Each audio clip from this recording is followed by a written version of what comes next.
Hello and welcome back to the Film Posers YouTube channel. My name is Josie and I'm accompanied by my co-host Gabriela Burgos, and we are going to be talking about Nightmare Alley, directed by Guillermo Del Toro. Yeah. So, a little bit about Nightmare Alley.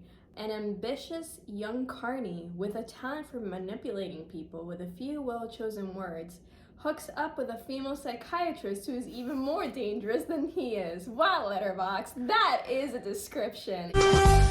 Wow. Yeah. I mean, if you read only that and go into this movie, it's completely different. So don't listen to Letterboxd. Yeah, that was a very interesting description.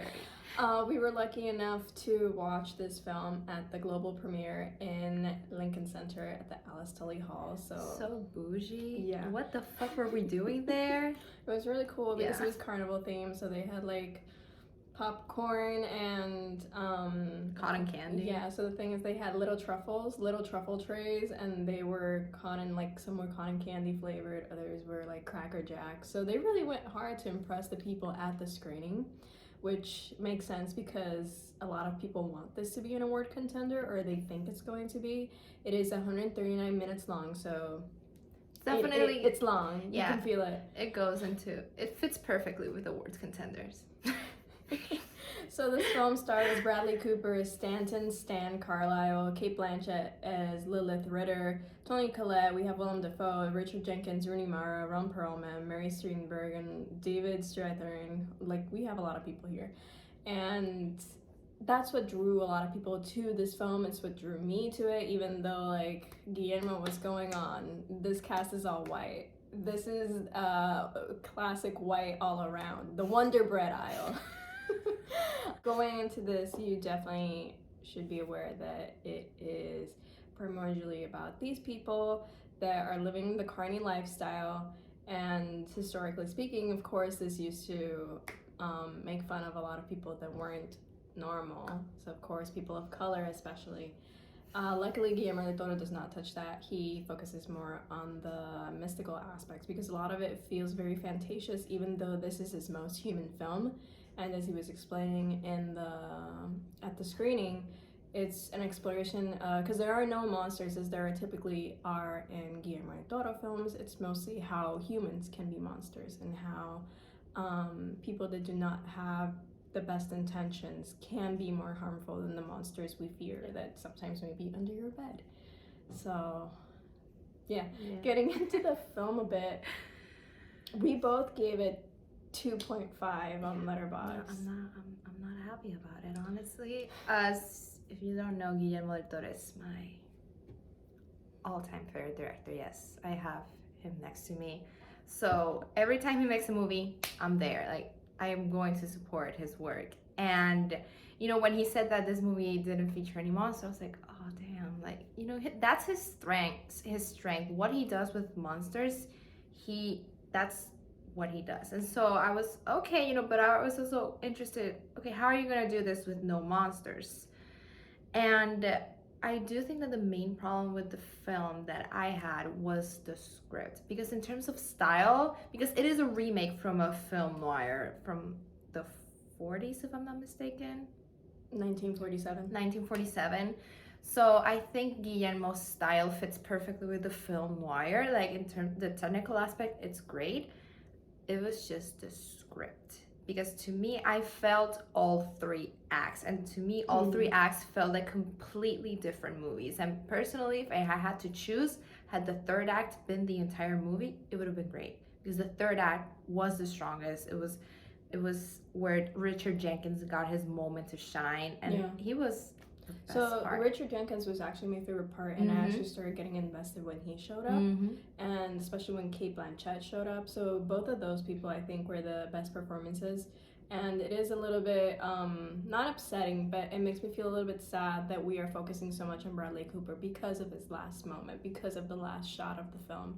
And it was great. It was that one of those moments that I was craving that throughout the entire film. So I wouldn't necessarily say that this is one of his best performances, because it literally, like, his best performance is at the very end of the movie. Why did we take so long? Again, 139 minutes. Took us 139 minutes to get there. Yeah. And even though it's like they were saying that the first take was the one they used for that shot, so it clearly speaks to his caliber as an actor. But I wish we had gotten there sooner. It is a struggle to get through at times. Made me very sad because I wanted to enjoy the film, but definitely the script is lacking. The story, oftentimes I was wondering what was the purpose, why were we here, where were we trying to go, what were we trying to do with this. And apparently those are the same problems that the story itself has that is being adapted, and the first film did. So I guess it speaks a lot to the strength, which are the visuals, because Guillermo is really able to entrance you with the visuals. But also when we were leaving the carnival, I wanted to stay there longer. Yeah. I thought the carnival was the best part because most of the production design was real. Like it was an actual carnival they could walk around. Incredible. Yeah, he mentioned that in the Q&A afterwards, that they actually built the whole carnival. And it was incredible. Like I feel the entire story should have been a mix between the carnival and Richard Jenkins's character. Those two things were the best part. And so had that been the entire movie, it would have been great. Because I could really do without the second act. I think that the second act was just filler, and I just spent the entire time waiting for it to start. Like I remember just sitting there being like, okay, when's this movie gonna, make me go, oh, so this is the whole point of this. I never had that moment in 139 minutes. I just kept waiting for it to start, for the movie to start, because the first shot is great. I remember we looked at each other with the first shot, like, oh, good soup. Yes.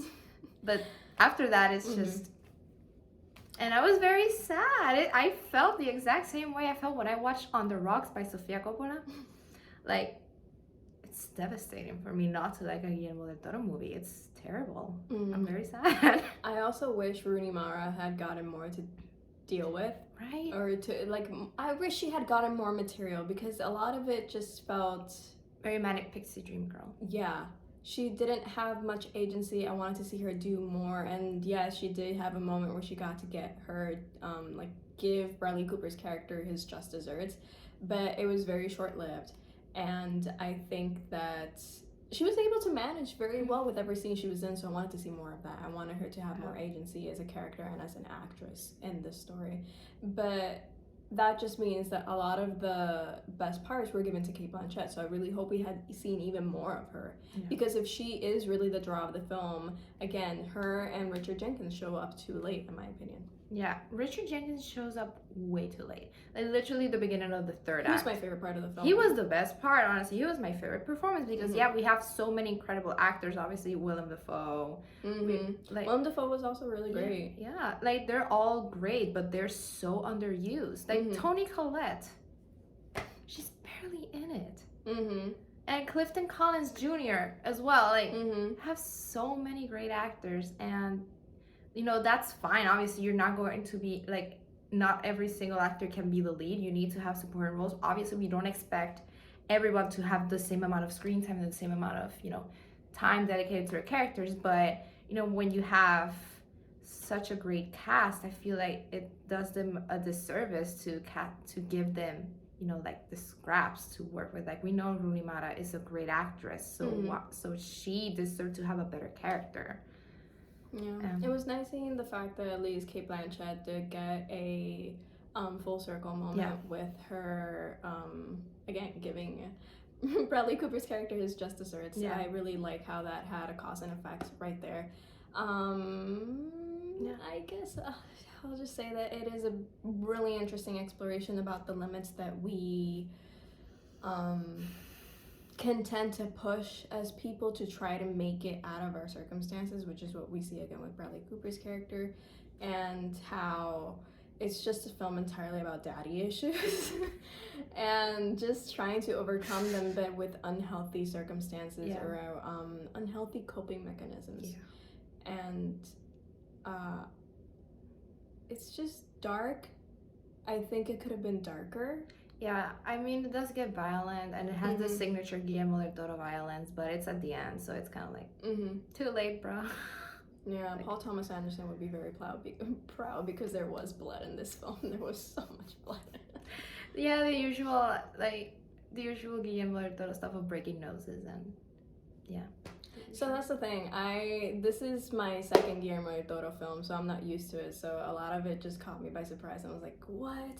Yeah. But in general, I was hoping for more because Guillermo Del Toro, like, you hear his name and you expect so much. And again, even though I've only seen this one in Shape of Water, so I did not know what to expect other than I had a feeling this was going to be different, and Yeah, it definitely was. It is a film that I personally would not recommend at this moment. It feels like one that I would watch. If I were to rewatch it again, it would be at home, not in a theater, because I just was not motivated. It's the story. Yeah, which is very sad because this is the first Guillermo del Toro movie we get after he won the Oscar for Shape of Water. So obviously, it's just very rich. Yeah, It's very rich in visuals. Like, Guillermo del Toro knows what he's doing. Yes.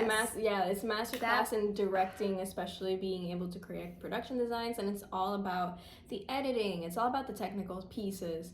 So in that aspect, it was great. I just really wanted more story. Yeah. I wanted it to be more concise and precise and just actually have a very even thread. And even though the ending is very satisfactory, considering what we learned at the beginning, it's like a small detail that they mentioned at the beginning and then it pays off at the end. Yeah. So I love when things pay off because it clearly shows that people were paying attention.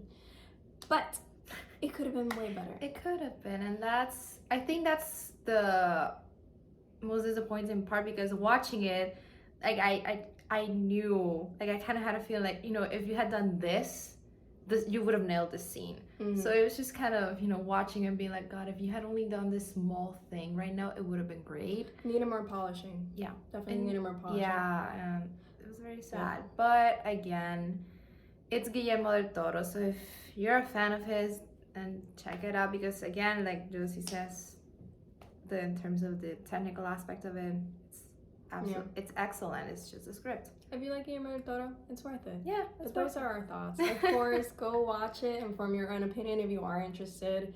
We will let you know down below when it will be available in theaters. And yeah, I think that's all for this review. Remember to follow us at Film Posers on Twitter, Instagram, YouTube, and Facebook. Remember to like and subscribe and keep up with us.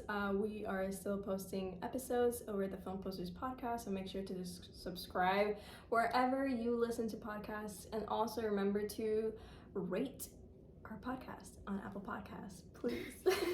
Show us your love.